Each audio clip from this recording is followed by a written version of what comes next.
복음서 말씀은 요한복음 15장 1절에서 8절에 있는 말씀입니다. 요한복음 15장 1절부터 8절 말씀 봉독하겠습니다. 제가 한 절 읽고 여러분 한 절 교독하면 좋을 것 같습니다. 제가 한 절 읽고 여러분 한 절 교독하겠습니다. 나는 참 포도나무요 내 아버지는 농부라.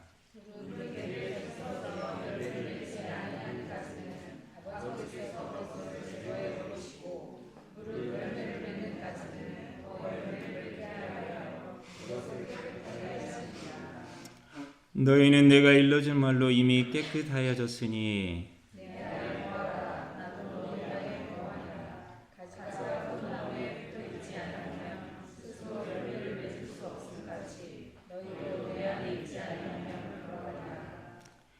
나는 포도나무요 너희는 가지라. 그가 내 안에 내가 그 안에 거하면 사람이 열매를 많이 맺나니 나를 떠나서는 너희가 아무것도 할 수 없음이라.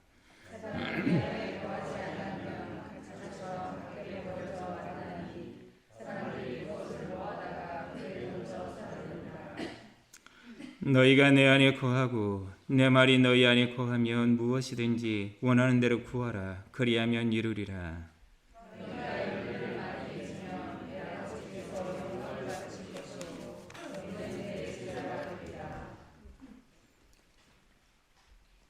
아멘. 이것은 요한복음에 있는 말씀입니다. 네, 기도하겠습니다. 주님 감사합니다. 또 우리가 아버지의 말씀 가운데 다시 복음 앞에 우리가 섭니다. 성령님 저희를 도와주시고 이 시간 저희들에게 아버지의 음성을 들을 수 있도록 이 시간 은혜를 주십시오. 또 그리고 이 시간 저희가 주님의 뜻을 향하려는 마음으로 이 시간 가득하게 해주십시오. 성령으로 이곳에 충만케 해주시기 원하고 예수님의 이름으로 기도했습니다.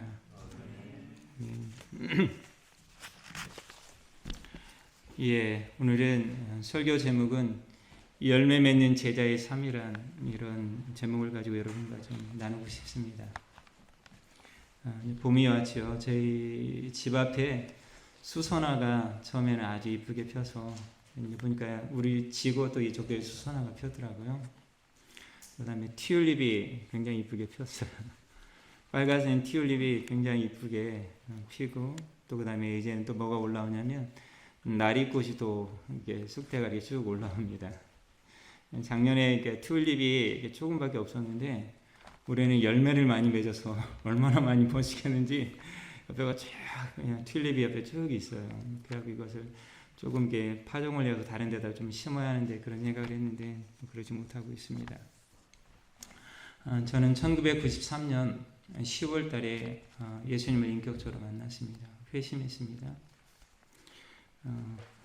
교회는 열심히 다녔지만 실은 예수님이 누군지 몰랐고 교회 안에서는 그냥 종교적인 생활의 삶들 교회에 가면 나를 따뜻하게 맞이하시는 분 또 나를 있는 모습 그대로 용납해 주시고 사랑하는 분들이 계셔서 그분의 사랑 때문에 교회를 계속 다닌 것 같습니다. 그리고 나서 제가 1993년도에 하나님께 저에게 이런 마음을 주셨습니다.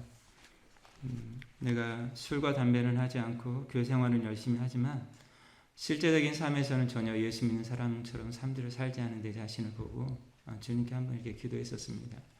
주님, 당신이 살아계시면 누가 만난 분이 아니라 내가 만난 하나님을 제가 만나고 싶습니다. 어떻게 보면 하나님께서 저에게 은혜를 주셔서 이 마음을 저에게 부어주시고 그로 인해서 제가 한 6개월 정도 하나님을 찾는 그 시간들을 하나님께 저에게 주셨습니다. 그러고 나서 저는 93년 10월 달에 예수님을 인격적으로 만나는 하나님의 큰 은혜가 있었습니다. 그리고 나서 하나님께서 그 예손이라는 신앙 공동체로 저를 인도해서 제가 지금까지 생활하고 있습니다. 실은 열매 맺는 삶이라는 것들에 대해서 여러분과 좀 나눌 때 저도 제 안에 굉장히 좀 두렵고 떨리는 마음이 있습니다. 정말 나는 성령 안에서 열매 맺는 그 삶들을 살고 있나. 15장 1절에 보니까 열매를 맺지 아니하는 자는 아버지께서 제하여 버리시리라. 참 충격적인 말도 있어서 나의 삶은 정말로 하나님께서 원하시는 열매 맺는 삶들을 살아가고 있는가? 근데 저는 뭐 저뿐만 아니라 여기에 있는 모든 밴도 날마다 이 문제 가지고 하나님 앞에 씨름을 하고 고민할 거라고 생각이 듭니다. 특별히 저는 신앙인으로서 그 아이들에게 삶의 모범을 보여주지 못했습니다. 아이들이 사춘기를 굉장히 힘겹게 겪을 때 제가 그 아이들의 그 내면과 또 그 마음을 올바르게 잘 인도하지 못하고 그 아이들에게 굉장히 어떻게 보면 그리스도인의 삶들을 살지 못해서 제 생각은 평생의 제 안에 죄책감이 있고 그 아이들에 대한 아픔과 고통을 항상 가지고 제가 살고 있습니다. 지금도 뭐 제 큰딸은 아직 예수님을 알지 못하고 교회라는 나오면 이렇게 조금 알레르기성 반응을 조금 보입니다. 그래서 제 마음이 굉장히 좀 어렵고 그래서 마음이 굉장히 좀 힘든 삶들을 살고 있지만 그래도 하나님께 소망을 두고 어떻게 하면 다시 한번 아이들과 뿐만 아니라 또 하나님의 신앙으로서 제가 열매 맺는 삶들을 살 수 있을까 이런 고민을 하고 또 우리 하루도 힘겹게 하나님과 씨름하면서 인생을 살고 있습니다. 본문의 말씀에 들어가면 포도나무와 포도원은 유대계에 있어서 오래된 것입니다. 그리고 굉장히 거룩한 이미지를 가지고 있고 특별히 포도나무는 하나님의 언약의 백성을 상징했었습니다. 특별히 하나님은 이스라엘이 열매를 맺도록 하기 위해서 포도나무를 심으시고 하나님 돌보셨습니다. 예레미야 2장 21절에 이렇게 얘기하고 있습니다. 내가 너를 순전한 참 종자 곧 귀한 포도주로 심었거늘 내게 대하여 이방 포도나무의 악한 가지가 되면 어찌미뇨. 구약에서 이스라엘이 포도나무 혹은 포도원으로 그려졌을 때 그들은 하나님이 기대하시는 열매를 맺지 못한 것 때문에 굉장한 질책을 받았고 징계를 받았었습니다. 그 구약의 대표적인 본문을 우리가 좀 찾아보면 시편 80편 7절에서 9절에 이렇게 나오고 있습니다. 만군의 하나님이여 우리를 회복하여 주시고 지의 얼굴에 광채를 비추사 우리가 구원을 얻게 하소서.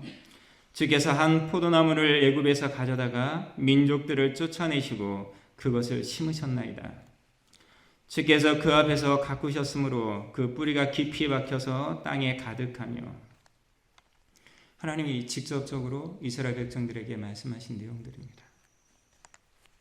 그리고 이사야 5장 3절에서 5절에 이런 말씀이십니다. 예루살렘 주민과 유다 사람들아 구하노니 이제 나와 내 포도원 사이에서 사리를 판단하라. 내가 내 포도원을 위하여 행한 것 외에 무엇을 더할 수 있는 것이 있느냐. 내가 좋은 포도 맺기를 기다렸거늘 들포도를 맺으면 어찌 됨인고. 이제 내가 내 포도원에 어떻게 행할지를 너에게 이르리라. 내가 그 울타리를 걷어 먹힘을 당하게 하며 그 담을 헐어 짓밟히게 할 것이요. 참 무섭고 두렵고 떨리는 말씀들을 우리에게 주셨습니다. 우리가 부활 5주일을 맞고 있습니다. 오늘 부활 5주일에 우리에게 말씀은 십자가의 부활의 능력을 체험한 자들은 어떠한 삶의 열매를 이 땅 가운데서 맺으며 살아갈 것인가에 대해서 오늘 우리에게 또다시 도전하고 있고 또 하나님 우리에게 말씀하고 있습니다. 특별히 요한복음에 계속적으로 얘기하는 것은 우리가 성령 안에서 하나님 원하는 그 아름다운 열매를 맺기 위해서 우리는 어떻게 해야 하느냐. 계속적으로 얘기하는 건 뭐냐? 단어가 보면 거하라는 단어가 나옵니다. 거하라.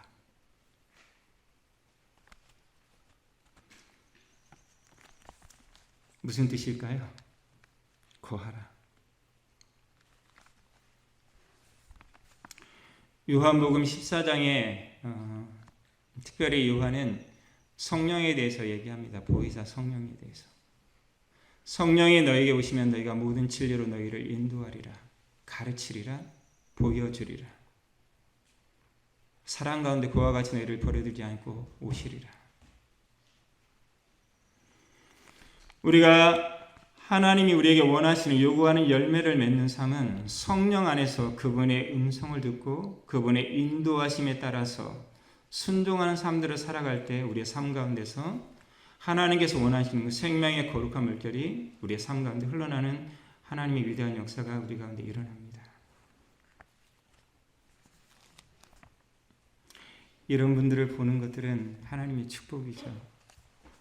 특별히 이번에 오두막 공동체에서 오셨던 이재영 장로님과 최영희 자매님의 그 삶들을 보면서 그냥 눈물이 나죠. 존경스러워서. 하나님의 삶, 하나님 나라를 위해서 자신의 삶들을 하나님께 드리고 대가를 지불하고 그 고통받는 자들과 함께 되면서 삶을 살면서 겸손히 그들을 섬기는 그들의 실제적인 삶에서 나오는 그 진솔한 대화의 그 모습 안에서 열매 맺는 삶이라는 어떤 삶들을 살아가는 건가? 그렇죠. 우리의 자아가 죽고 성령 안에 새로운 생명을 받은 그 존귀한 자들은 나의 자아를 추구하는 것이 아니라 우리가 하나님을 위해서 성령 안에서 연합하고 하나 되고 그분의 친밀한 사랑 가운데서 뿌리를 내리고 그분과 인격적인 사랑 가운데서 우리는 연합을 통해 우리의 성장하는 그 거룩한 삶들을 하나님 살아가는 게 하나님께서 우리에게 원하시는 삶들입니다. 그 중에서 그 가장 대표적인 예가 오늘 나오죠. 그 사도행전의 8장에 보면 전도자 빌립에 대해서 나옵니다. 전도자 빌립.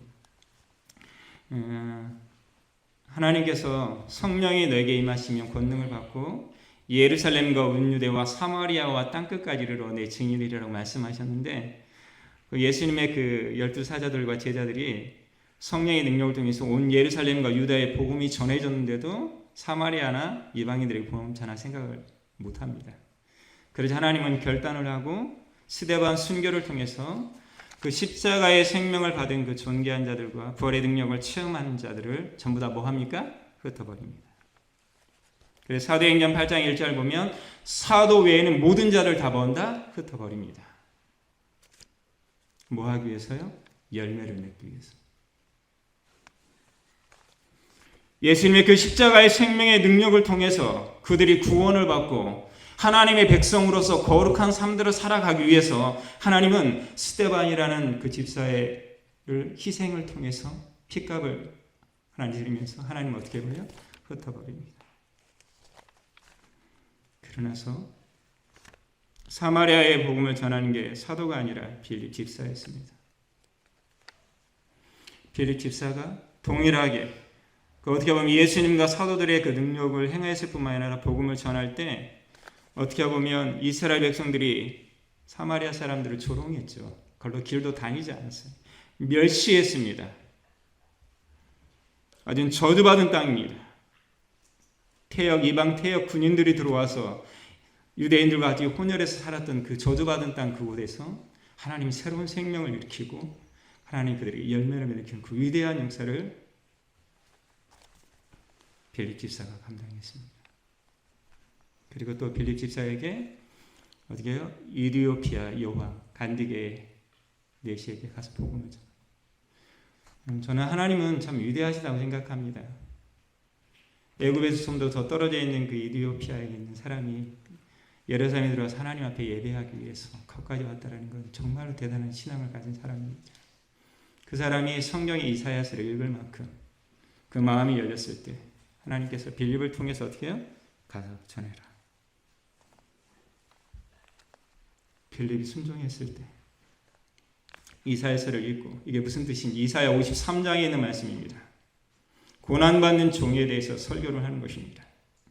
그것을 깨닫게 할 사람이 없습니까? 하나님께서 빌립에 가서 전하라고 하고 빌립에 가서 어떻게 해요? 그거에 대해서 가르치고 전합니다. 제가 보니까 우리 한번 사도행전 한번 보겠습니다. 사도행전 8장 37절 이렇게 보면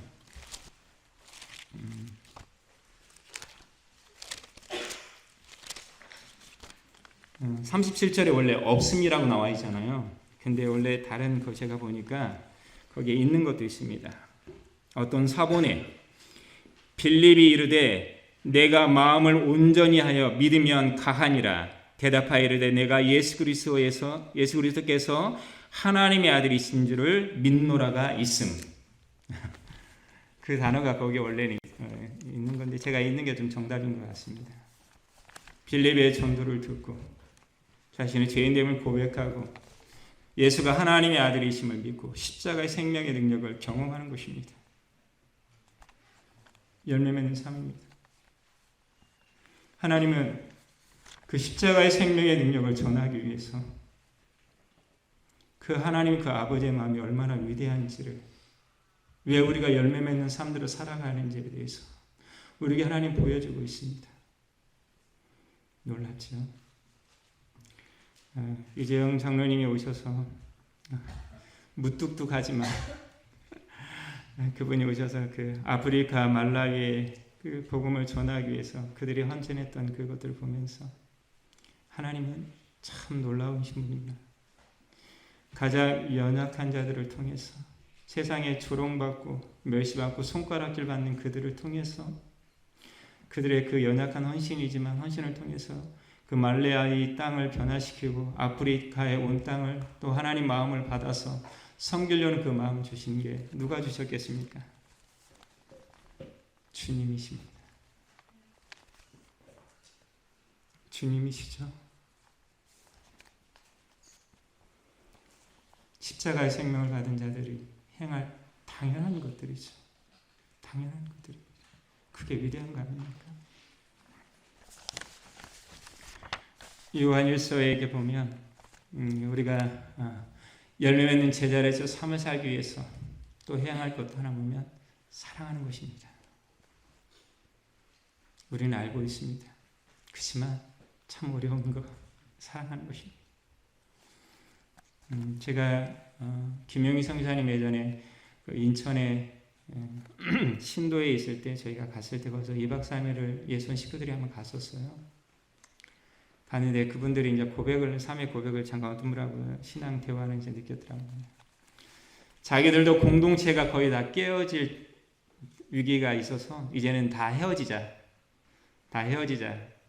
생각을 하고 마지막 모임을 모였답니다. 마지막 모임을 모여서 뭐를 했냐? 네가 태어나서 어떻게 살았는지 한번 얘기해보자. 그래서 거기 모든 사람이 다 돌아가면서 2박 3일 동안 얘기를 했답니다. 어떻게 살았고 어떻게 아픔이 있고 어떤 문제가 있고 2박 3일 동안 전부 다 얘기를 들었답니다. 근데도 재밌는 거 그분들이 얘기합니다. 하나 되지 못했다.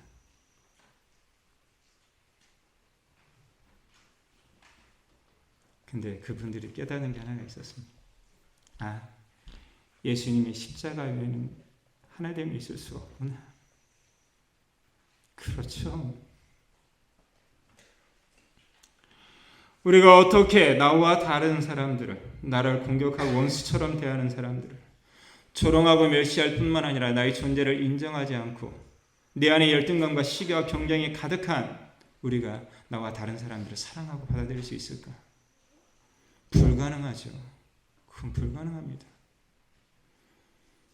저는 공동체의 인생을 살아보면서 요즘에 좀 느끼는 건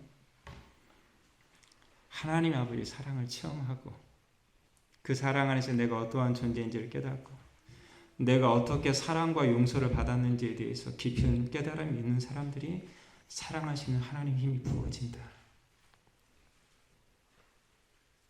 당연히 그렇습니다. 내가 용서받은 만큼 남을 용서할 수 있죠.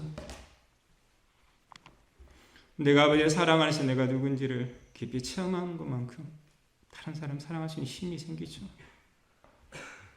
이게 능력입니다. 그래서 하나님 우리를 먼저 뭐 했다? 사랑하셨다. 하나님 우리를 먼저 사랑하셨다. 그분이 우리를 어떻게 사랑하셨어요? 제 인생을 돌아보면 나의 가장 더럽고 수악하고 사악할 뿐만 아니라 교만하고 배은망덕하고 더럽고 거짓으로 가득한 나의 모든 것들을 주님 용서하시고 사랑하셨습니다. 이게 주님이십니다.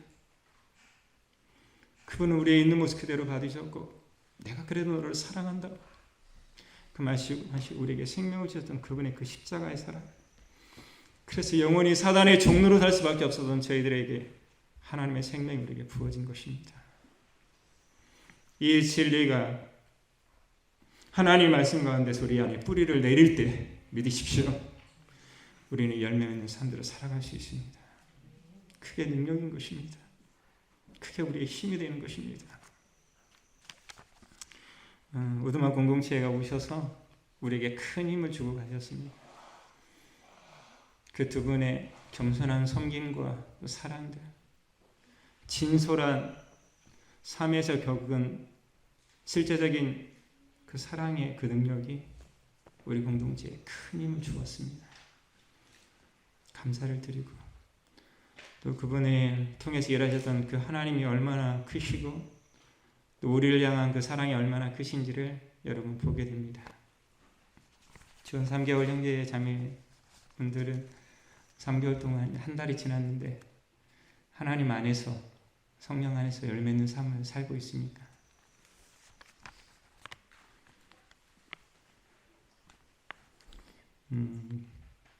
하나님은 신실하십니다. 눈을 열으십시오. 마음을 열으십시오. 하나님 거룩하게 갈망하는 자들에게 하늘문을 여시고 지금도 역사하시는 분이십니다. 그 하나님의 신실하심을 여러분의 삶 가운데서 경험하고 체험하는 존귀한 자들이 되기를 소망합니다.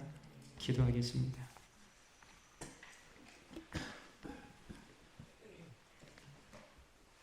아버지,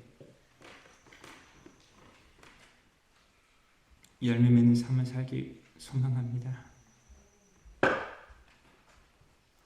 그렇게 하나님 안에 사는 진정한 자유와 기쁨들을 우리에게 보여주시고 그 안에 사는 하나님의 제자로서의 사는 삶들을 갈망할 수 있도록 힘주십시오. 그렇게 우리 가운데 행하실 하나님을 기대합니다. 감사드리고 예수님의 이름으로 기도했습니다.